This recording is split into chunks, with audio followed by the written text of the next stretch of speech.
Welcome everyone to OnPodcast, your Microsoft podcast, where we talk about Microsoft stuff on a podcast. I'm your host today, Kareem Anderson. I'm joined by David Allen, the Friday Fun One. Hope everybody's doing well out there.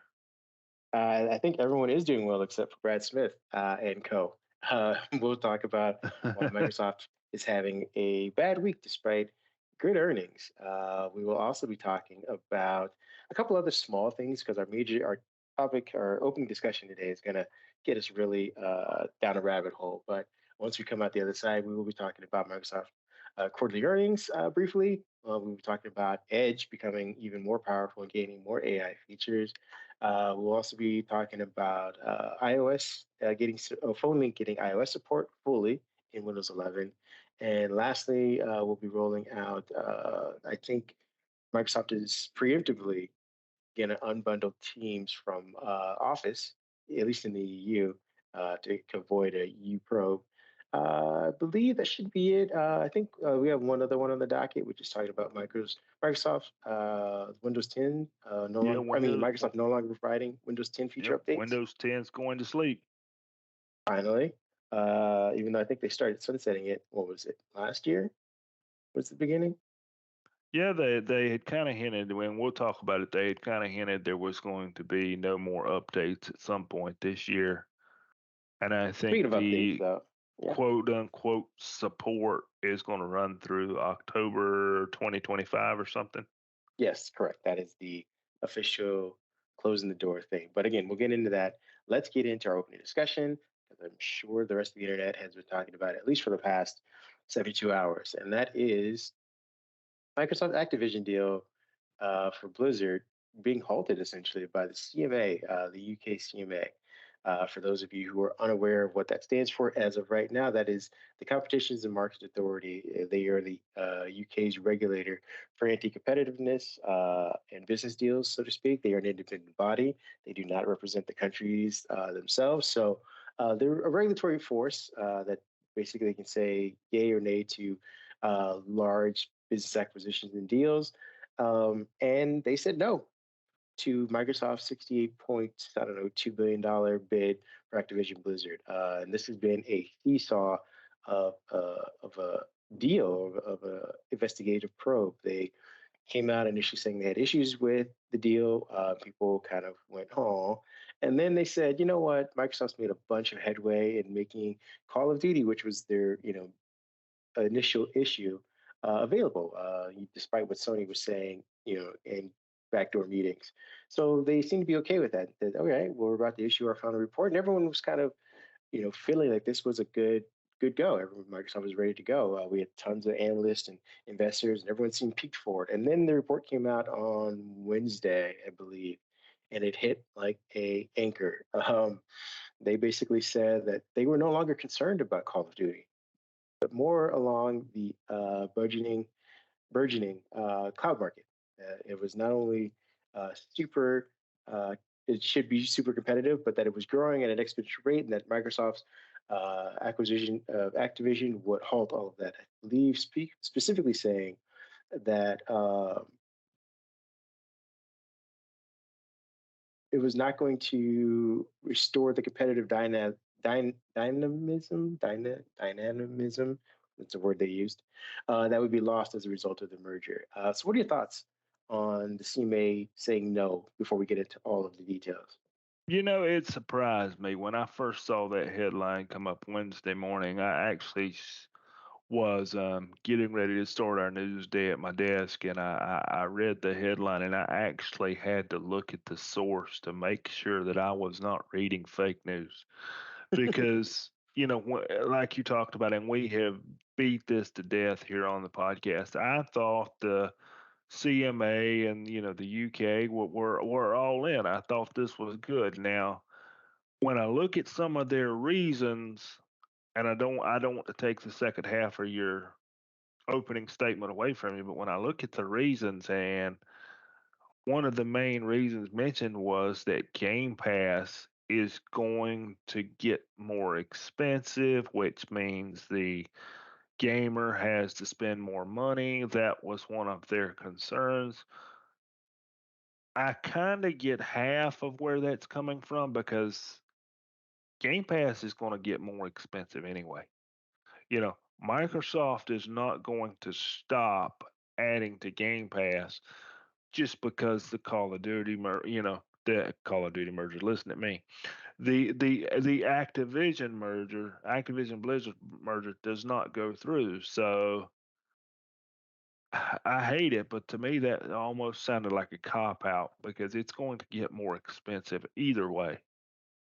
Yeah, after reviewing over 3 million documents, 2,000 emails, and communications between various parties, several surveys, public opinion polls, and additional meetings between Microsoft and its competitors as well, the CMA issued the following statement regarding its conclusion, which is, quote, "We've concluded that the merger will result in the most powerful operator in the fast developing market for cloud gaming, with a current market share of 60 to 70%, acquiring a portfolio of world leading games with the incentive to withhold those games for competitors and substantially weaken competition in this important growing market." Now, that is just a tiny snippet of, I believe they had 90 or so paragraphs or something in their final report. It was a long and exhaustive and extensive report. So, it wasn't like they didn't do their homework. I think what many Xbox fans believe, and I believe this is kind of what prompted Brett Smith to have a retaliatory response afterwards, which we'll get into, which may not have helped things at all.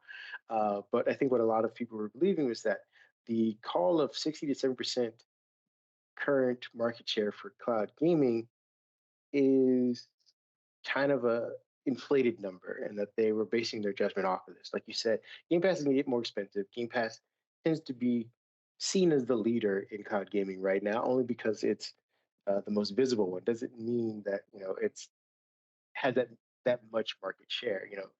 100% of a very small market is still a very small market, and right now, cloud gaming accounts for, I believe, a little over 1% of all gaming in general. So to believe that, hey, cloud gaming is this behemoth and Microsoft is trying to envelop itself in it and control it for itself is kind of a misdirect, at least by the So, CMA's own conclusion. and I'd also like to add, so I guess these 10-year deals or these deals that Microsoft has been going around and signing with Nintendo and other folks, I guess it means nothing in a sense because it's kind of like a tweet that I saw. I do not remember off the top of my head who wrote this tweet, but they said it was a bad day for Great Britain was the tweet, and made me think. Not to get ahead of ourselves here, but where does the merger go from here? It's not like the UK is a small market that Microsoft can say, well, if you don't like it, we don't have to sell our products there. No, they're probably going to continue to sell their products in the UK, and it makes me wonder. There was even an article on our local news, not to go too far down this road, but I'm over here in North Carolina, and just about 20 minutes up the road is this company called Epic Games. And our local news put up a story today at noon that said if the Microsoft Activision Blizzard merger falls through, could Epic Games be next? And Tim Sweeney was quick to comment. They did a one on one interview with Tim Sweeney's. I'm not interested in selling. I don't care who comes to the door.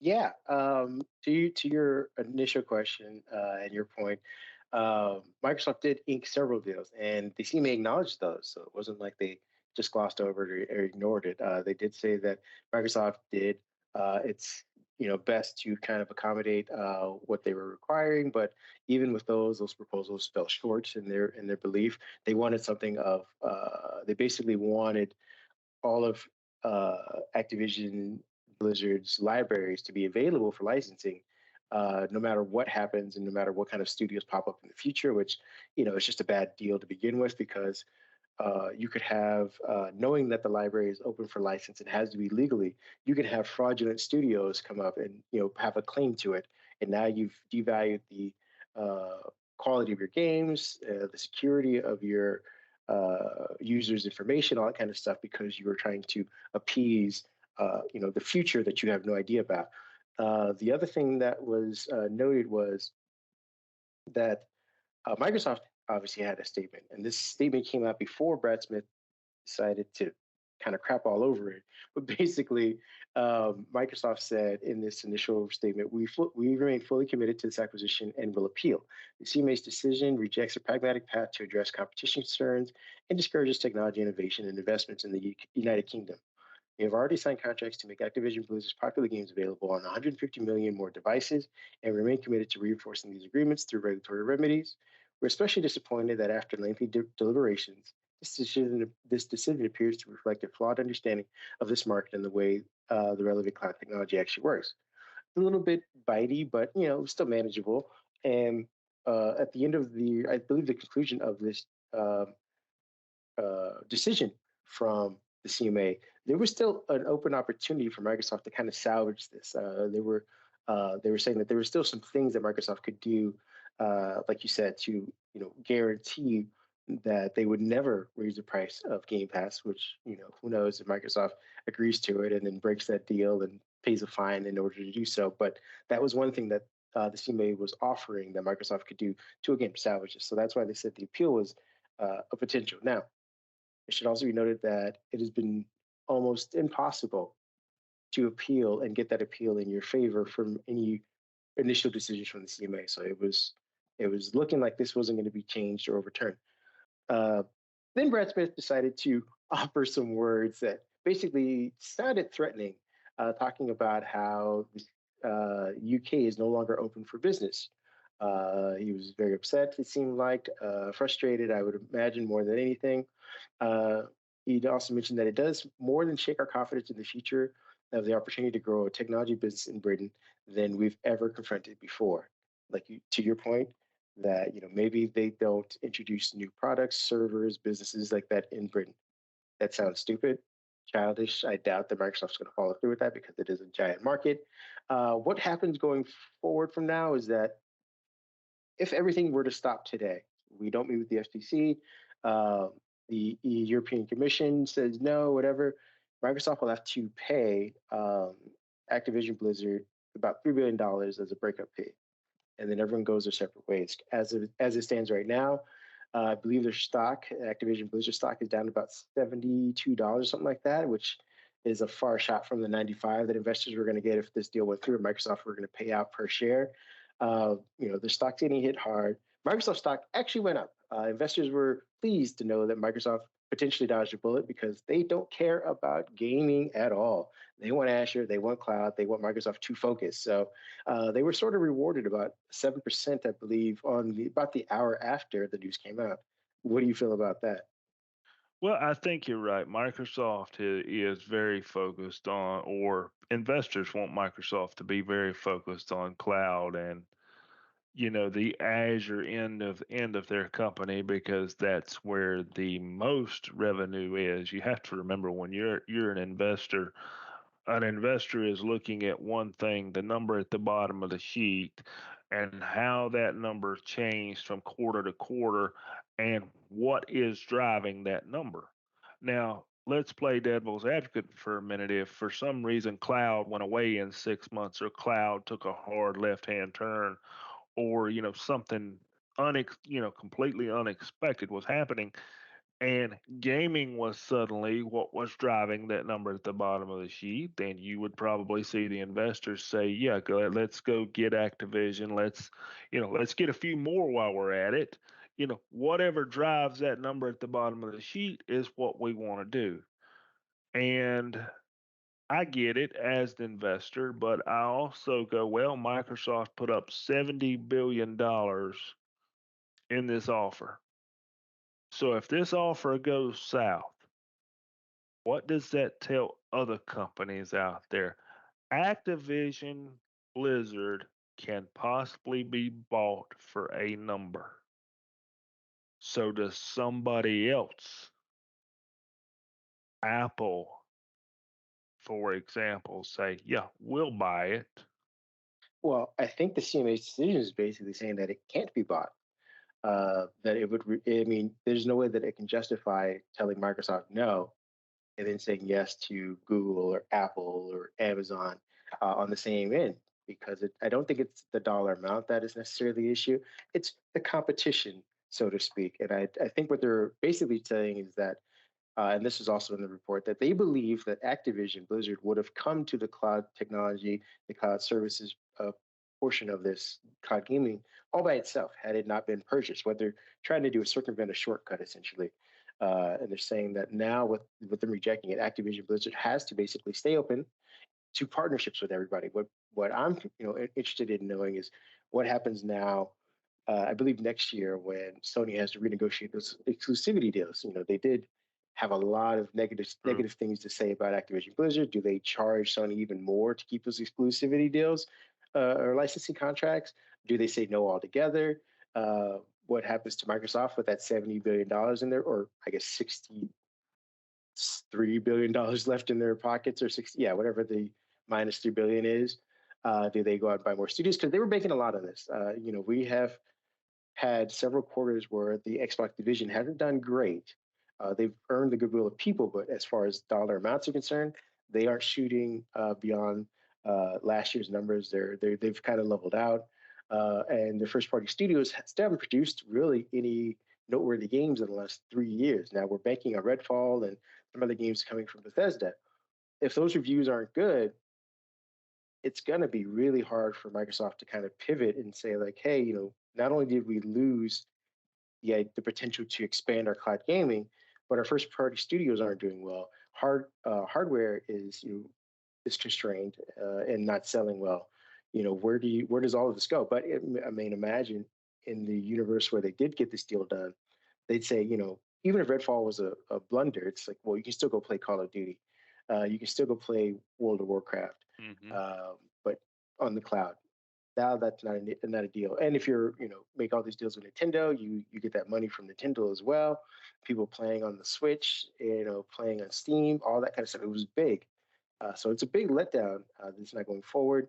We do know that Microsoft is set to meet with the FTC, I believe, in June or August, I believe, and then that the EU should be giving the ruling at the end of May, beginning of June. So, even if they were to win those two, I don't know how they salvage the CMA or what kind of concessions they would have to make upon an appeal. And an appeal is only going to be accepted if the governing body feels that they were grossly negligent in their investigation, which they don't seem to be. Like you said, they do have a certain point about the future of cloud gaming, but Microsoft saying the current is what we're paying for.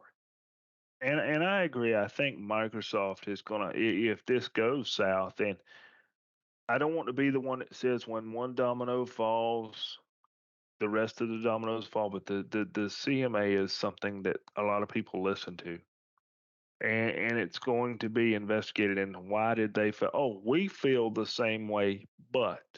And that's when your second domino falls. So if we assume that all the dominoes fall that are on the table, Microsoft isn't going to can Xbox, folks. I don't want to, get anybody ever get that intention. But they're going to have to make a move. What is that move? Now, I did read something that maybe they would do like a GE Force Now and do all PC gaming and use their Azure cloud technology, maybe make the investors happier because, hey, we're using our cloud, we're using our technology, we just happen to be using it for gaming. I think, if Microsoft, as you said, takes that $63 billion back if this doesn't go through and puts it in the bank, I don't think they intend for it to stay in the bank. I think there's going to be another move there. Is there another studio they go after, or do they do something with their technology? I don't think Microsoft is going to say, "Well, we lost that one. Okay, good. We got 63 billion over here. We don't have to worry about making that revenue back." I think they're going to spend that money in the Xbox division or gaming division and do something with it. Yeah, I believe, and this will be the last we talk about this. We can move on to our headlines, but I do believe that, and this is a prediction, that Microsoft will spin off the Xbox division as Game Pass now. Xbox will be Game Pass will be bundled into Microsoft 365 as a service, and the Yes. Xbox hardware will be under Surface, Yes. So you'll have a Surface Gaming rig. You will also have access to Game Pass. As far as Xbox, as we know it will be shuttered. I believe Microsoft is already making steps to basically put everything under the Microsoft brand. I believe even the Microsoft we just wrote a piece earlier today about Microsoft accessories going under Surface now because it Yep. just makes more sense for things like that. They're consolidating a lot. We also wrote about I believe their domains, the way that they do their uh, .coms for stuff like Viva and Azure and SharePoint, stuff like that. They're all getting the Microsoft .com kind of thing as part of the URL path. So, like I said, this is just I can see this happening where again you get Microsoft 365, and you can pick and choose the package deals that you want from it, but there will not be necessarily a thing called Xbox. It'll just be called Game Pass, and it will have everything that is in Xbox. And the next Xbox you get will just be a Surface gaming rig, a Surface gaming PC, a Surface handheld gaming device, things of that nature. Well, and I'll cap it here, but the end of last year, right when I joined the podcast, there was a big rumor that there was going to be a Surface gaming laptop. Now, we didn't see it last year. I don't think we're going to see it this year. But usually, somebody that talks about that or has heard that rumor probably didn't make that up. Maybe it's in the 5-year plan. Maybe it's not there at all. But I think what you're saying there about everything consolidating down into Microsoft 365 or whatever packaging they put on it, that would be where I think they would go. I think, Microsoft ultimately, yes, they've got the Surface product line, all the computers, all the accessories, the headphones. They're a software producer. They produce software, they manage software, they've got the cloud, throw it all into one thing to where you pay so much a year. I mean, hey, we've got Xbox All Access out there where you can, buy your Xbox, make payments on it, and it comes with 1 year of Game Pass magically already included. Right there's the starting point of that. Okay, bundle it together. You've got your Office 365 with gaming, with Game Pass. Put on it, put whatever name on it, packaging name they choose, and suddenly the Xbox division doesn't have to exist necessarily.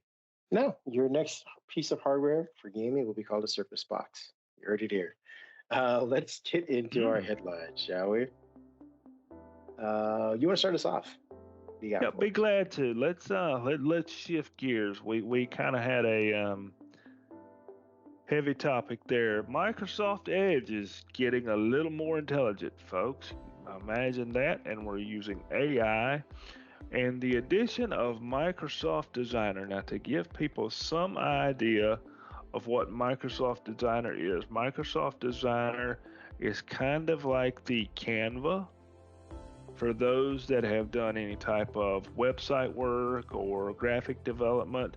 Canva is like a stock photography type place or a stock graphic place where you can download templates and you can modify those templates. And now you will be able to do that with a product called Microsoft Designer, and they are calling it Microsoft Designer in Edge, and it will be over on the right hand. I call it the taskbar, they call it the sidebar, to where you can click and basically manipulate your graphics there and kind of use AI similar to the way you do in Bing Chat to be able to say, look, generate me, I don't know, a flower that looks spring ready that is orange, and it will generate that right there in your browser, and you could use Microsoft Designer to edit that graphic or that flower to your taste.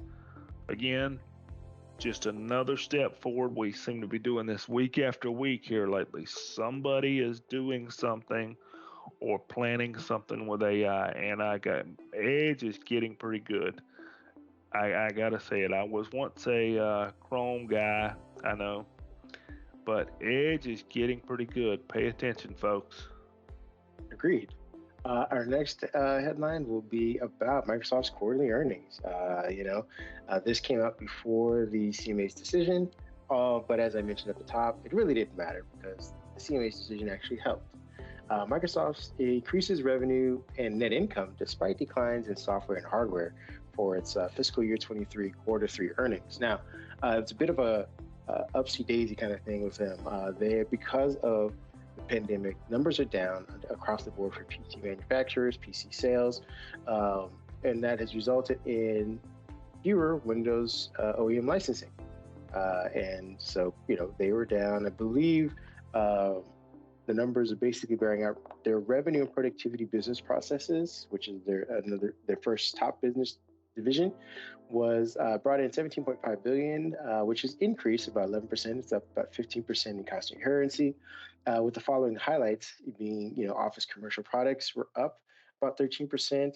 Office 365 commercial revenue was up about 14%. So Office is doing great. Office commercial products and cloud services are up about 1% year over year. And Microsoft 365 consumer subscribers grew to 65.4 million. Then, I believe last quarter they were at 61, so it's a good 4 million gain. LinkedIn revenue increased about 8%, and LinkedIn's just chugging away quietly, making them extra money. Dynamic products and cloud services revenue increased about 17%.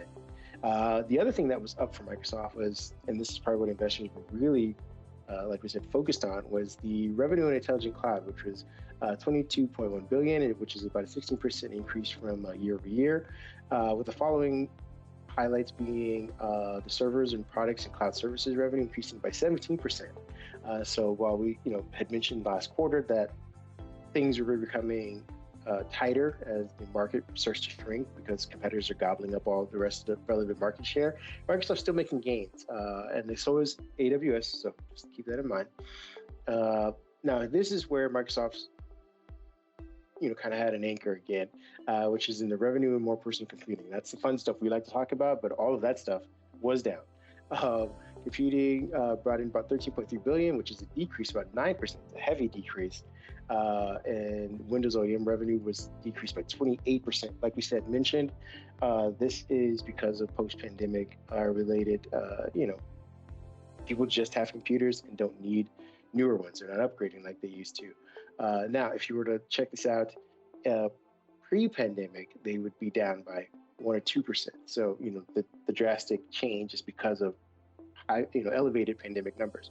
Windows commercial products and cloud services revenue did increase about 14%, but the Xbox and services revenue only increased about 3%, which is lovely, allocated to Game Pass. But hardware was down.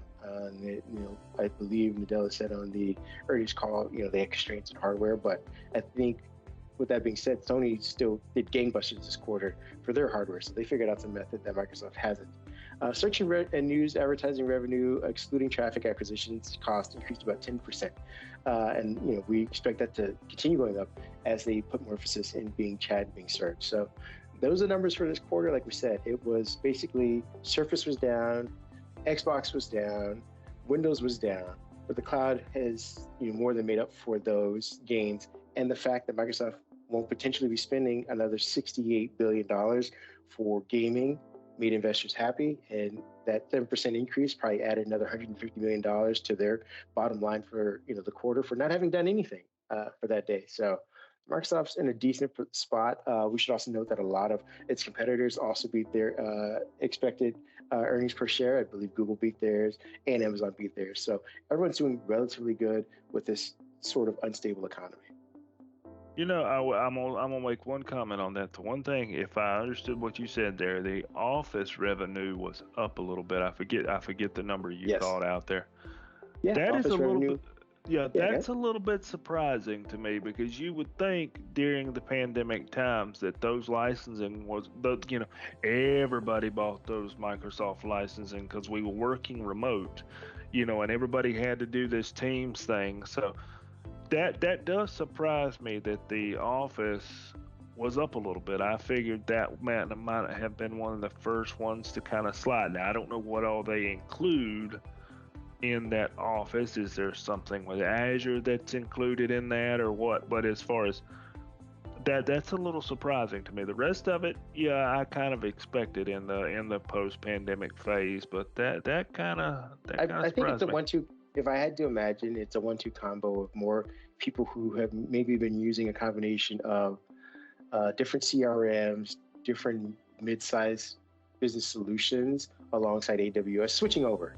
So if you were someone who used Google Workspace plus AWS and your business decided to pick up Azure as a more hybrid, stable solution, you get Office with that essentially. It becomes a stack that's easier to operate than to try and manage, four disparate programs and platforms. So as they include more companies and sign more, you know, bigger long-term contracts for Azure, Office gets bundled into all that stuff as well. So these are people who weren't using Office to begin with, or weren't using Office, now have Azure, now have Office. Also makes you think, what are we don't have any numbers from the other cloud providers necessarily, but it also makes you think, where does Microsoft wash out in the for this in the cloud industry? Did Google lose for Microsoft again? Did Amazon lose for Microsoft again? Or do we just have more people coming to the cloud too? I believe we have more people coming to the cloud. Azure is still the elephant in the room. I believe they have a 1x lead on Microsoft as far as contracts and market share. Google is not necessarily losing. They're also gaining as well. They're just very late with their product and their offering and the services. I believe all three of them have different benefits and shortcomings. Google, like we've always said, tended to be small to medium-sized businesses. They don't have necessarily the scale. Amazon doesn't have the rest of the adjoining platforms. They are very, do it yourself. If you know what you're doing, very cheap. Scale is very large cloud service provider, but they don't have a productivity suite. They don't offer stuff like Power BI to analyze all of the data that you have. I believe they signed Salesforce recently, but they don't have a CRM, necessarily a CRM tool built in it or stacked natively. So Microsoft has the middle ground of that. They can do larger businesses. They can do small to medium sized ones, but the way that their business is set up, they sometimes small to medium sized businesses feel like Microsoft doesn't offer them the same sort of support and attention that they need that Google does, or for the money that they're not getting. It's Amazon, scale, do it yourself. Microsoft, hybrid solutions, definitely good for people who are making the transition from their own in-house servers to something that Microsoft provides. And then Google kind of being the relatively cheaper option of all three, but late to the program. So I think that's And, how those big three shuffle out. and some companies, I know of a few myself, like to write one check every month. We've got to have Office. Well, let's go ahead and get the cloud while we're here, and Bingo. there's a lot of companies out there that the CFO is gonna say, yeah, I'll approve one check because everything is bundled, but I'm not gonna approve two checks. So that's something that plays in as well. Works great for Microsoft. Exactly. What's our next headline? This one's a little shorter, but I think it impacts a lot of people. We talked about it a few weeks ago when it came out in beta, but the iOS, you can now use your iPhone with Windows and Phone Link. It is worldwide, it is widespread. Everybody has access to it now. Microsoft does say that, hey, you may, if you don't have it already, you may not get it instantly. It may take a few weeks for you to get it. I think they said 2 weeks in their release that they expected everybody to have it. Now, keep in mind, this is not the same functionality totally as doing it with specifically a Samsung Android phone. This is just calls, text, and basic notifications. You don't get the app integrations and some of the music player integrations over on the left hand side that I've read that some people are really liking. So, and keep in mind too, I tested this a little bit. The iPhone phone link is Bluetooth only. Whereas when you're using a Samsung or Android device, your Wi Fi does come into play to help keep things synced together. iPhone is Bluetooth, so think about that. If you got a big house and you go 40, 50 feet away from your PC and you're expecting to come back to your PC and everything be synced together, that's probably not going to happen. Now, that will happen with the Samsung Google combo. I've got a Samsung phone here that they will be synced. With the iPhone, that may not be the case because you're limited by how far your Bluetooth connection can take you. With that being said, I mean, I think you explained it very thoroughly. We're going to move on to the next headline, and this is my last one for you guys. We have Microsoft reportedly set to unbundle Teams from Office to avoid EU probe. So, we talked about Microsoft having issues with the CMA.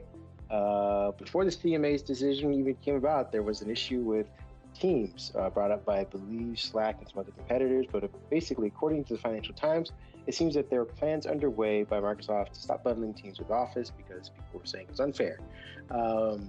With this in place, Microsoft will be better able to bypass an official antitrust probe by EU regulators. They were threatening to say, hey, if you don't escape up, we're going to start investigating you. And what that could mean are basically fines and the unbundling anyway. So Microsoft's kind of getting out ahead of this and saying, quote, "We are mindful of our responsibilities in the EU as a major technology company. We continue to engage cooperatively with the Commission in its investigation, and we are open to pragmatic solutions that address its concerns and serves customers well." Like we said, Microsoft has been kind of going back and forth. I believe Slack brought this up in the EU, saying like, hey, we are not only stagnant in our ability to gain market share, but we're also losing it because Microsoft has this unfair advantage of being able to bundle Teams with Office. And this is basically, I believe, at the height of the pandemic. So this is when they were at their, most competitive. Since then, I believe Microsoft has already surpassed Slack. So, this is part of the reason why they're kind of saying, all right, we're ready to back off because we've achieved what we wanted to, essentially. So it's, if you're a Slack fan or Slack user, it is very unfair. I do not begrudge you that argument. Microsoft has basically sort of cheated while they were investigating and said, all right, now that we have our market share, we have our customer base, we're willing to do this. Now, had they not been able to achieve that, I'm sure they would appeal and fight and do whatever they can. So we don't know for sure when they'll have to unbundle it, but it's a simple thing in the EU for them to do that. In one specific region doesn't mean it'll happen in North America, Japan, or wherever else they sell Teams and Microsoft or Teams and Office bundled together. But we will keep you guys updated as to when this will be official. These whole bundling things, when one side loses, that's the screaming side, and I understand. I gotta say it. I'm a Slack user with a few other things that I participate in because they use Slack, and there's pros and cons to both. And I get that Slack is sitting over here by themselves, and I think they have 20 million users, something like that. Yeah, but Slack, I believe, partnered up with Salesforce. So they're the. And it's like you said, we talked about it earlier in the week. How far does that get them? Does that help them? Because that's also a crutch, because if you use Salesforce, you naturally get Slack. Well, that could be a bundling thing there. And it just seems like here lately, whether you're in the cell phone business, the gaming business, the cloud business, the software business, anybody that bundles and nobody, and somebody else doesn't have a bundle, or somebody else is upset that you have a bundle and they don't, or their basket is a little bigger than yours, somebody is upset. So, I get a little uptight about these things, folks. It just, if you don't like what somebody else is doing, then do yours a little better to a point. I think that's a good way to look at it. I understand that, like I said, Slack is upset, but there's Corel Office out there. I'm just throwing that out there. Go get yourself, go get yourself a partnership. I think we just lost our entire Slack audience. You cut our audience by a third, probably. Thanks a lot. What's our last headline for today? Let's see. What else do we have here? I will bring this up that because I know this will affect more people than necessarily the other headline that I have handy. Like we mentioned at the beginning of the podcast, Windows 10 is no longer Microsoft. Well, I'm not going to say that. Microsoft is no longer pushing updates to Windows 10. So if you have Windows 10, you kind of got what you got. Let's see. The final version, I had the final version build in here. The Windows 10 2H22 is the last version that will be given to Windows 10 users. The servicing channel will stay open, and support ends in October, on October 14th of 2025.